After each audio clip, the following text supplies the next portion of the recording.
Miller Locomobile Junior 8 Special 1926.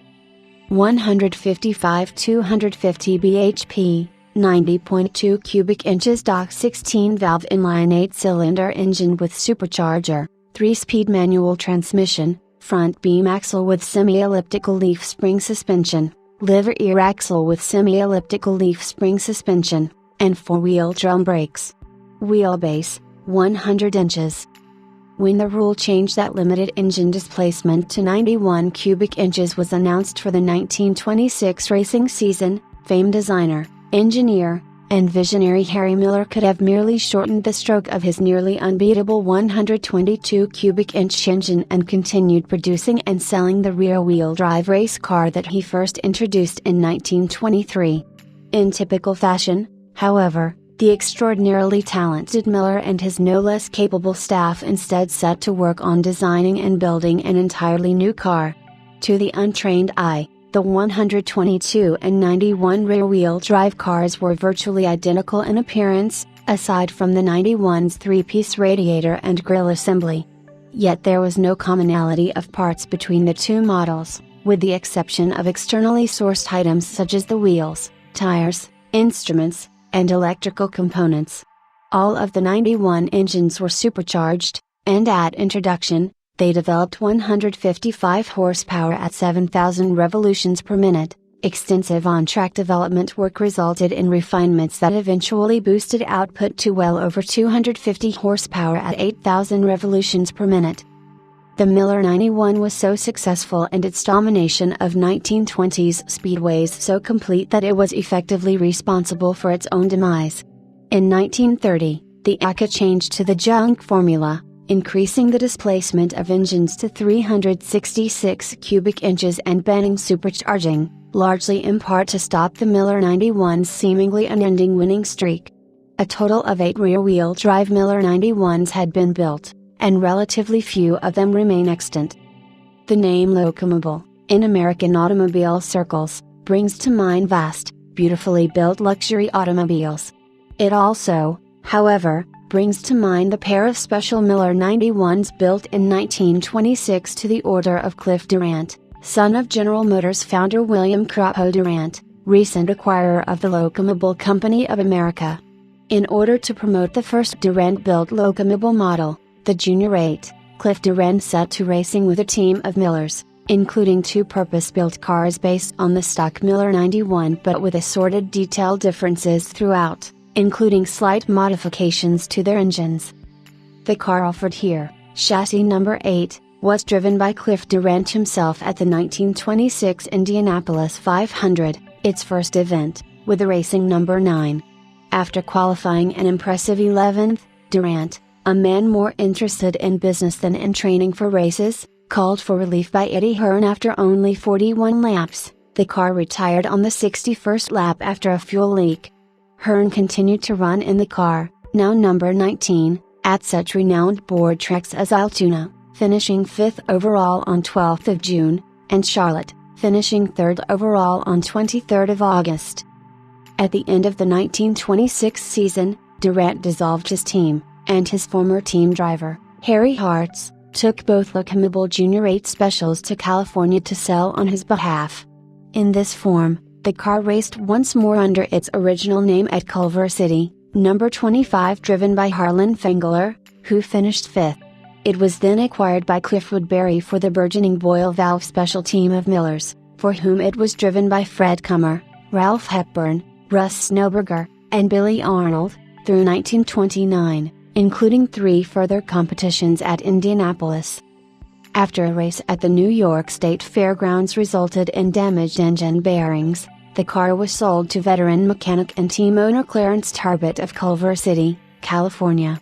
The car then entered the 1930 season, still under its Boyle Valve sponsorship, driven initially by Chet Gardner and subsequently by the renowned Fred Frame. It was under Frame's talented hands that the car achieved its greatest successes, including multiple top 5 finishes and no fewer than 11 first overalls during 1930. The car raced in 1931 as the Dayton Thoroughbred Special of Francis Quinn, driven initially and with little success by Walt May, then as the Kingsley Special of Speed Hinckley, who finished first overall at San Jose in June. By this point, however, the Miller was clearly outmoded against its competition, and thus began what Miller historian Michael Ferner has referred to as the dark years, in which it was modified into sprint car form and raced extensively by Floyd Roberts as the Roberts Special. The car's last known entry into competition was as Earl Mansell's number 55 car at Silvergate Speedway in 1955, ending a remarkable racing career that had extended longer than any other Miller, nearly 30 years. Lace Brigil acquired old number 9's chassis, wheels, and running gear from longtime mechanic Dudley Samuels, with a Riley engine and sprint car bodywork mounted.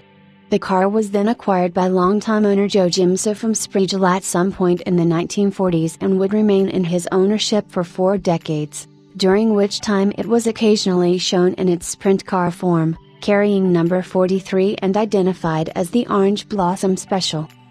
Ron Cameron's California Sports Cars bought the Orange Blossom Special from Gemsa in 1986 and sold it the following year to Dan McClellan. In 2008, it was acquired from McClellan by Simon Dimley Mann as an incomplete restoration retaining an original frame, and by that point, having a later and more powerful Miller Marine engine, used in its day to power cars and racing boats. An exhaustive restoration effort followed at the hands of marque specialists Zakira's Garage in Cincinnati, Ohio, which included the acquisition of a correct, original Miller 91 engine and a few additional ancillary parts directly from the Indianapolis Motor Speedway Hall of Fame Museum, thus enabling the car to be repowered with an original 91 engine as it had run when new. The uniquely shaped ladder frame is original, as are such paraphernalia as the steering box and spring hangers, which add to the car's authenticity from stem to stern. The finishes throughout are correct, including all of the running gear being satin polished steel, and brightwork chrome plated. While much of the original body that remained could have been used, it was deemed to be generally too fatigued from years of use and multiple modifications, thus the original body was recreated to the original 1926 Indianapolis design. In keeping with period correctness, Zakira and Mann refrained from installing an onboard starter, although it is certainly possible for the next owner to make this addition. A non-period electric starter does accompany the sale of the car. The result, which was awarded Best in Class in the Special Miller class at the Amelia Island Concours Elegance in 2013, is exceptionally correct and authentic, true in every way to its 1926 Locomobile Junior 8 form, and retaining original chassis components and a correct Miller 91 engine. By the time the restoration was completed, Sam had given up racing, so it has never been in wheel-to-wheel competition. It has been displayed and driven by Sam at several Milwaukee Mile Weekend Miller meets, and having had it on the track, he can report how fast it truly is. Even though Milwaukee is a mile-long track, it was hard to get the car into third gear because it was made to handle such a high rate of speed. In third, you would find yourself at competition speeds. The car handles beautifully, tracks steadily in a straight line, corners well at speed, and makes glorious sounds from both ends. It is truly a car that, when behind the wheel, you can imagine what it was like in the period for the courageous drivers who were piloting these cars at over 100 miles an hour.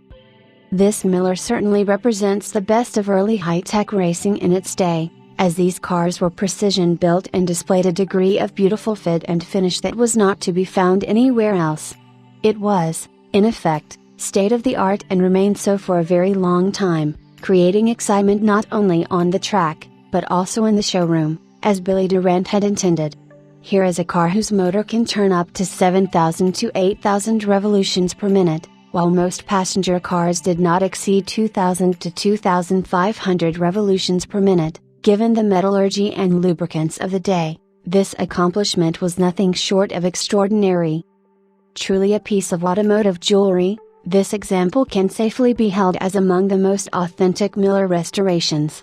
Whether the new owner's ambition is to race competitively, display at concours, or simply maintain it as a remarkable piece of stationary sculpture, it is most certainly a significant example that cannot be ignored.